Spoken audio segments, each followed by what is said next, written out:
What's up, you guys? Welcome back to another video. This video is not going to be about trucks. It's going to be on how to get your firearm in the state of California.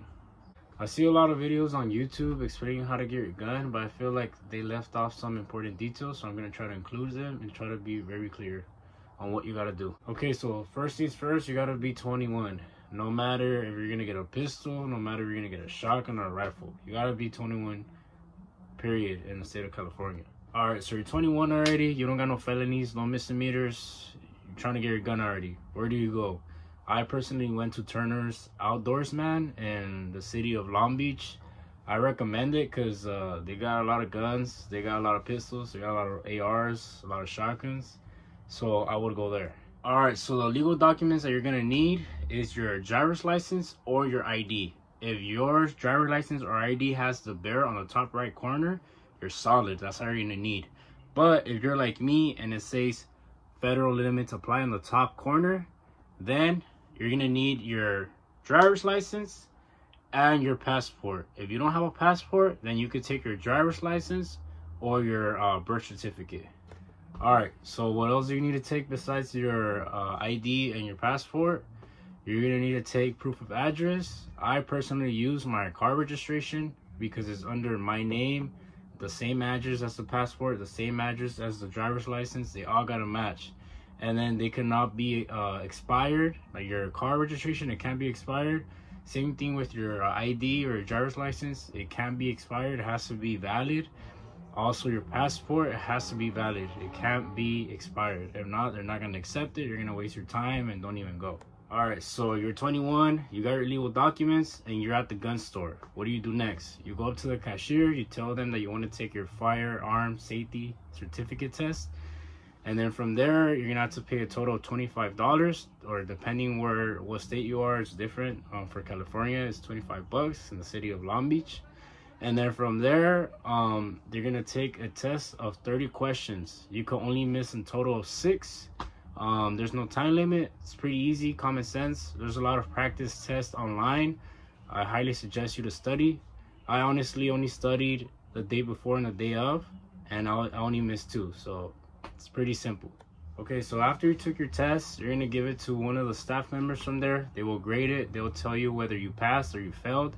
If you pass, then that's when they will ask you for those legal documents, which is your ID or driver's license, your passport, and your proof of address.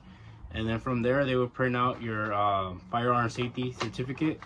It's gonna look something like that.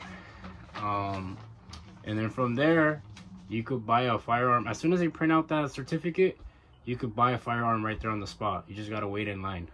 Okay, so once you chose the gun that you wanted, you're gonna fill up another form.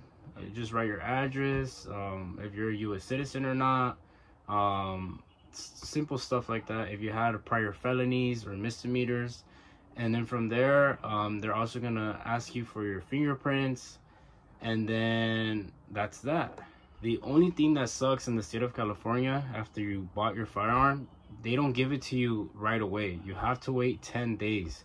So let's say that you go buy your firearm today, you paid it in full, you still gotta wait 10 days, and it has to be the exact same time of the time that you purchased your firearm.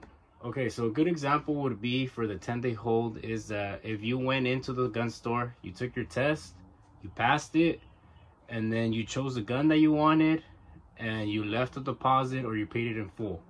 So you went to the gun store on June 1st at 5 p.m. You won't be able to get your actual gun until June 11 at 5 p.m. Okay, so after you waited the 10 days, you go back to the gun store. Make sure you take your legal documents again, and I'm going to explain why. Also, take the receipt that they gave you when you left the deposit, or if you paid it in full, make sure you take it.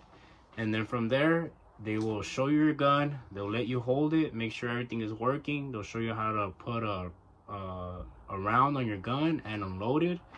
And then from there, the rest is history. You go home with it. The reason why I told you to take your legal documents, which is your driver's license, passport, and proof of address, is in case that you want to buy some ammo. In my scenario, I did, because I didn't have any bullets at all. So I went to go pick up my gun, and I also told the guy, hey, I'm trying to get some bullets too. They're like, all right, for sure. I showed all my legal documents, and I picked up a few rounds. Another thing to take in consideration in the state of California is when you buy a gun, you have to wait 30 days to buy another gun. So let's say that this time I bought a pistol and I want to get an AR, I have to wait 30 days in order to get the AR. Other than that though, that's pretty much it. It's very simple. The hardest part is choosing the gun that you want, honestly. Don't forget, have a clean record. You gotta be 21. Take your driver's license, your passport, and your proof of address, and that's pretty much it.